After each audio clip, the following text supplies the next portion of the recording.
Todos los aficionados recuerdan al Citroën GS, a nuestros queridos SEAT 124 y 1430 y al refinado Renault 12, pero se olvidan de un coche que les puso en jaque a todos, al Simca 1200, que en Francia fue Simca 1100 y que en ambos países se vendió al final de su carrera como tal. Hoy vamos a hacer justicia y en esta historia Fiat y Dante Giacosa tienen mucho que ver.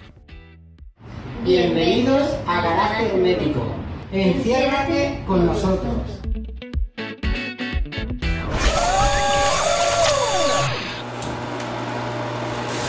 Hace poco, almorzando con un amigo mío, me decía que me consideraba un Quijote del automóvil, porque siempre estaba queriendo recordar marcas olvidadas, modelos raros, patitos feos, contando historias que estaban pues medio olvidadas del todo.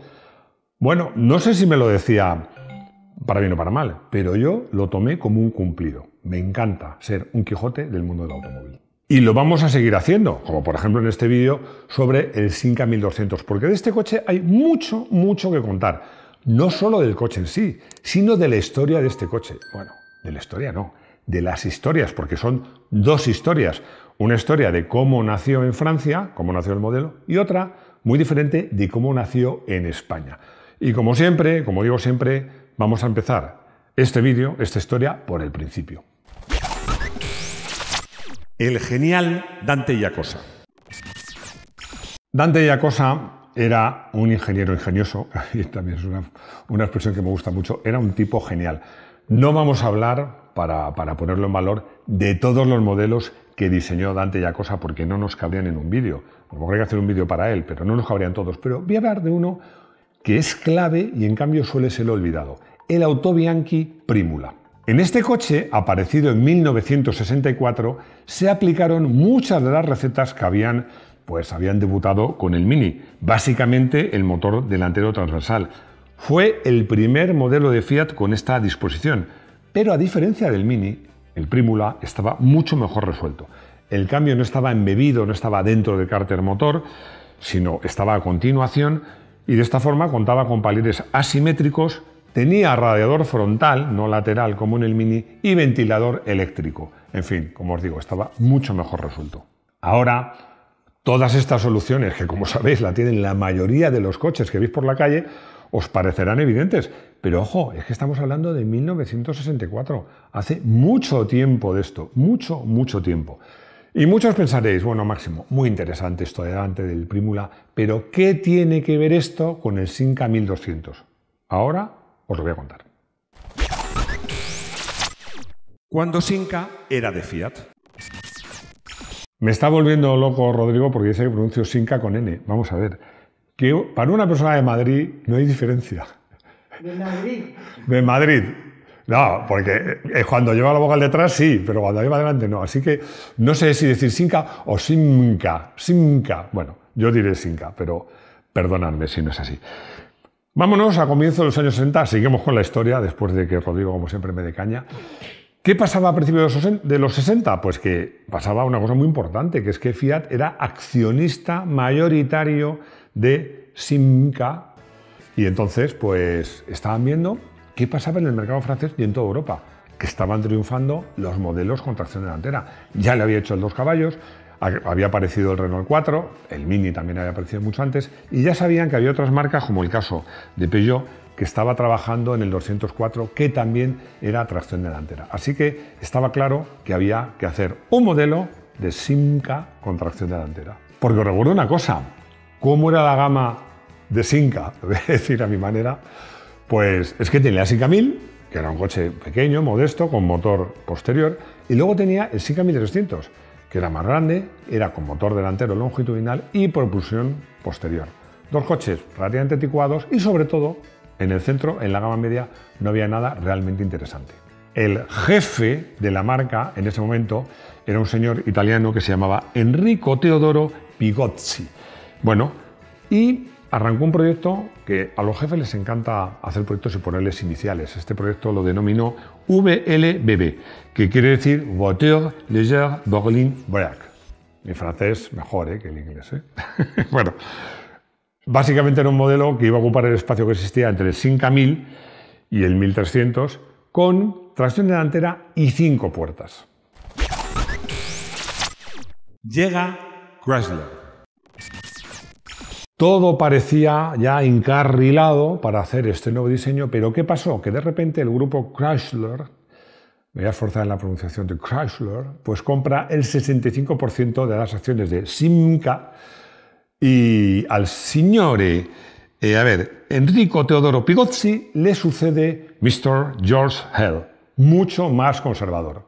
Y es que para la mentalidad americana, imaginaros un tío de Michigan que llega aquí y dice, no, mire, es que vamos a hacer un coche con motor transversal. Ah, sí, como el Mini. No, porque va a tener el cambio a continuación, los palieres no van a ser iguales, le vas a poner barras de torsión, además va a tener 5 puertas, tracción delantera, va a ser un semi-break. Demasiadas innovaciones para un tío llegado de Michigan. Así que lo primero que hubo que hacer por parte de los ingenieros, que tengan el nombre de estos ángeles, Philippe Gundeler y Hal Scales, fue convencer a Mr. Hell de que era una buena idea. Esto costó, pero una vez que lo convencieron llegó la segunda parte, que Mr. Hell tenía que convencer a sus jefes norteamericanos de Michigan. Bueno, al final le cambiaron el nombre, el proyecto pasó a llamarse 928 y salió adelante. Los milagros existen. Nace el Simca 1100. Aunque llegó a montar motores, como en el caso del Simca 1200 Ti, de 1442 centímetros cúbicos, el Simca 1200, que insisto que en Francia nace como Simca 1100, ya veréis por qué, nace con un motor de cilindrada, entre otros, de 1118 centímetros cúbicos. Era el denominado motor tipo Poissy, que estaba derivado a su vez, era el motor que llevaba el Simca 1000, que era un 944, pero subido de cilindrada. Como os digo, esta cilindrada de 1118, más el hecho de que lo querían colocar entre el Simca 1000 y el 1300, pero más cerca del Simca 1000, bueno, pues decidieron que en Francia lo iban a llamar 1100. El modelo se presentó finalmente en el Salón de París de 1967. A ver, yo voy a ser sincero, a mí el coche me gusta, pero también considero que la estética nunca fue el punto más fuerte del Simca 1200. Pero bueno, el coche gustó, además tenía muchas cualidades muy buenas. La estabilidad era soberbia, era muy confortable, muy amplio para un coche de 3,93, apenas 4 metros de longitud, y muy práctico porque eran 5 puertas, tenía un portón posterior y unos asientos abatibles que conseguían que cuando los abatías tenías una plataforma de carga completamente plana, muy práctico. Y todo esto, insisto, a los ojos del año que estamos, 2024, pues parece evidente, pero es que estamos en el 67. Fijaos, algo tan simple como el que llevara suspensiones por barra de torsión, llevara los amortiguadores tumbados, la rueda de repuesto y el depósito bajo el maletero, algo que son cosas que hoy día pues no llamarían la atención, pues conseguían, era algo muy innovador y conseguían, como os digo, esa plataforma de carga tan práctica y tan lisa que fue una de las ventajas competitivas del Simca 1200. Y era un coche que siempre tuvo fama de frenar bien porque desde el principio llevaba frenos delanteros de doble pistón. Pero ahora toca la segunda historia. Nos vamos a España. Otra vez Barreiros. No se podría escribir la historia del automóvil en España. Bueno, a lo mejor no se podría escribir la historia de España sin nombrar a don Eduardo Barreiros. Un genio, un auténtico genio. Bueno, es que todavía hoy, en el madrileño barrio de Villaverde, un barrio de mi querido Madrid, al lado de la M40, que es una autopista de circunvalación, hay una avenida que tiene el nombre de Eduardo Barreiros. Se ha llamado así porque está en Villaverde y está donde estuvo la fábrica de Barreiros, donde se fabricaron los Dodge, donde se fabricaron los Simca. Y es ahí donde nace, donde se comienza a fabricar el Simca 1200. Barreiros, Eduardo Barreiros, había firmado un acuerdo con Chrysler con la idea de fabricar el Dodge Dart, cosa que hizo. Pero cuando se enteró, porque era muy avispado, estaba muy atento a todo, de que Chrysler compraba Simca, dijo, bueno, es que voy a tener más éxito si fabrico aquí el Simca 1000 y luego el Simca 1200 con el Dodge Dart. Así que, ni corto ni perezoso, esos dos coches se fabricaron en España y en Madrid.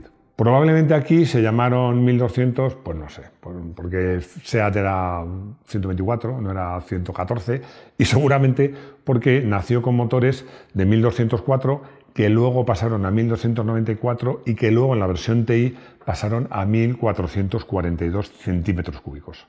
En un principio no se usó el motor, luego sí se usó en algunas versiones, pero en un principio no se usó el motor más modesto, que era el de 1118 centímetros cúbicos y 53 caballos. ¿Por qué? Porque Barreiros, que insisto, que era no solo muy listo, que era un ingeniero brillante, pues tenía claro que para orografía, que no me sale la palabra, orografía, y para las carreteras que había en España le parecía poco motor. Y este coche nació en España con el motor de 1204, 59 caballos, sobre todo bastante par, y que luego creció hasta 1294 en el especial, que rendía ya 75 caballos, que era una cifra no solo ya muy interesante, sino que era clave, porque era la potencia que tenía uno de sus rivales, el SEAT 1430, la versión potenciada, porque este coche empezó el 1430 con 70 caballos y luego pasó a 75, los mismos que el Simca 1200 con motor 1.3. Como os digo, estos coches en España eran coches rápidos comparado con su competencia. Eran coches con una mecánica robusta, un comportamiento magnífico, unos consumos muy ajustados y además eran muy prácticos. La prensa de la época los ponía por las nubes. Solamente ponían pegas a dos cosas. Uno, a la estética. Bueno, al principio se juzgó que eran menos atractivos que otros coches. Bueno, que en España el Renault 12 causaba furor. El GS, a quien le gustaba, le entusiasmaba. Y los 124, que más adelante comentaba por ahí, que son auténticas cajas de zapatos, pero a la gente le gustaba muchísimo. Y en el Simca 1200, bueno, pues la estética como que no fue su punto fuerte. Y luego, y en esto tenía razón, sí criticaba el acabado. No tanto el acabado exterior de la carrocería, no tanto la calidad de los ajustes, de la bisagra, del motor, sino el remate. El remate, sobre todo, de elementos interiores. Pues salpicadero, iban algunas cosas que iban pegadas a la chapa que se despegaban. Esto fue, además, siempre os digo que cuando un coche tiene mala calidad, no penséis que todos son malos. Cuando tiene mala calidad es que si te toca el bueno es buenísimo, pero si te toca el malo no haces carrera de él. Llega el Simca 1200 Ti. En 1977 aparece un coche que me encanta y para mí muy querido, que es el Simca, el 1200 Ti. Ojo, no TII como el BMW, porque se llama TI porque tenía inyección. Este no tenía inyección. Tenía carburadores, un carburador de doble cuerpo, tenía 1442 centímetros cúbicos y 85 caballos de muy buena raza. Era una verdadera bomba y lo más parecido a un GTI que hubo en España en esa época. Bueno, ojo, es verdad que SEAT tuvo versiones más potentes de sus modelos, de la caja, vamos a llamarlo así, de 124, 1430, con los motores V-Arbol de 1600 y 1800. Pero es que la relación que tenía el Simca 1200 entre prestaciones y comportamiento era magnífica, porque os recuerdo que estos coches de SEAT más potentes tenían un eje rígido trasero, no solo propulsión posterior, sino una suspensión, hombre, ya un poquito anticuada. Este coche lo conozco a las mil maravillas. He viajado mucho con él y es que mi hermano, harto de oírme hablar del Simca 1200 Ti, de lo bueno que era, de lo que corría, de lo bonito que era, de lo práctico que era, al final se acabó comprando uno. Y además se compró el cabrito, el que era el coche de mis sueños, porque era de color rojo, que era un rojo muy bonito, con los faros supletorios delanteros, con las lunas tintadas, que en ese momento causaba furor y no era habitual, tintadas en verde, con el techo de vinilo negro. Bueno, realmente el coche era precioso y muy llamativo, bueno, tan llamativo que se lo robaron en 2 ocasiones. Comparado con lo que se vendía en España y sobre todo comparado con el parque automovilístico que había en España, que tenía muchos años y eran coches bastante modestos, el 1200 Ti era un verdadero disparo, era un tiro. Os voy a dar 2 datos. Aceleraba de 0 a 1000 metros desde salida parada en 34 segundos y superaba con facilidad los 160 km/h, que en esa época, os digo, eran muchos. Y eso sin renunciar a un comportamiento magnífico, a un confort extraordinario y una practicidad que no tenía ninguno de sus rivales, porque era el único que tenía portón. Los demás no tenían portón, ni el R12 de 124, ni el GS. Sí las versiones Break, que hubo de todos. Del GS la hubo, del Renault 12, del 124, 1430, de todos la hubo. Del Simca 1200, por supuesto. Algunos diréis, no, Máximo, hubo un GS con portón trasero. No, fue un GSA. Es verdad que al GSA ya le pusieron portón trasero. Pero hasta ese momento, el único de esta categoría en España que era un 5 puertas era el Simca 1200. PSA, todo se acabó. En 1979 llega el principio del fin. ¿Por qué? Bueno, pues porque llega PSA, que como sabéis es Peugeot S.A., y compra a Chrysler las acciones de Cinca en Francia y en España. Bueno, yo a veces, yo creo que hay que hacer un vídeo sobre esta historia, porque me da la sensación de que PSA es como el caballo de Atila, que por donde pasa no vuelve a crecer la hierba. Cuando Peugeot compró Citroën, bueno, pues Citroën dejó de ser lo que era, aunque, insisto, ahora parece que vuelven por sus fueros y desde luego, pues nada, en el caso de Cinca se lo cargaron del todo. Al poco de comprar la marca, decidieron cambiar el nombre, cambiaron el nombre de Cinca por Talbot y bueno, luego le sustituyeron en 1982 por el Horizon, un coche que básicamente era el mismo, más moderno de carrocería, seguramente más bonito, pero aquejado con los mismos o más problemas de calidad. La verdad es que según estoy contándoos esta historia, pues pienso que a lo mejor hay que hablar no solo de la historia de PSA, sino de Stellantis, de cómo PSA ha crecido, se ha hecho Stellantis y lo que ha pasado y las marcas que se han quedado en el camino. Contadme en comentarios si os apetece que os haga este vídeo. Volviendo al tema que nos ocupa, que es el Cinca 1200, insisto, ese gran olvidado, es que era un coche que en muchos aspectos era claramente superior a sus rivales. Bueno, que por comportamiento, la relación entre prestaciones, facilidad de conducción, comportamiento, era sin duda el mejor, quita con el GS, lo que pasa es que el GS era un coche que claramente le faltaba potencia. Bueno, luego además, la versión más gorda, bueno, la versión especial y una que hubo Rally y luego el TI se homologó como Grupo 1, que entonces significaba coches de serie, eran coches que corrían en rallies con muy pocas modificaciones. Y la verdad es que en esta categoría este coche tuvo bastante éxito. Y la verdadera conclusión es que del Cinca 1200 ni podemos ni debemos olvidarnos de él. ¿Cuál va a ser el coche del día? Pues me diréis, un Cinca 1200, no, está claro, ¿no? El coche que se compró mi hermano, además si pudiera ser ese, sería perfecto, y que era el coche de mis sueños, y que era idéntico, por cierto, al que aparecía en la prueba que escribió Arturo Andrés en la portada de la revista Autopista. Bueno, es que era un coche que llamaba la atención y que era un coche realmente rápido. Y además era un coche que con mi hermano me lo dejó muchas veces, tuve oportunidad de conducirlo, incluso a veces de viaje, estando él, me lo dejaba porque sabía que disfrutaba mucho. Me acuerdo que muchos años después, hablando con mi hermano, me decía, Máximo, te tengo que estar agradecidísimo porque compré ese coche por ti. Y de todos los coches que he tenido, sin duda es el que mejor recuerdo guardo y el que más he disfrutado.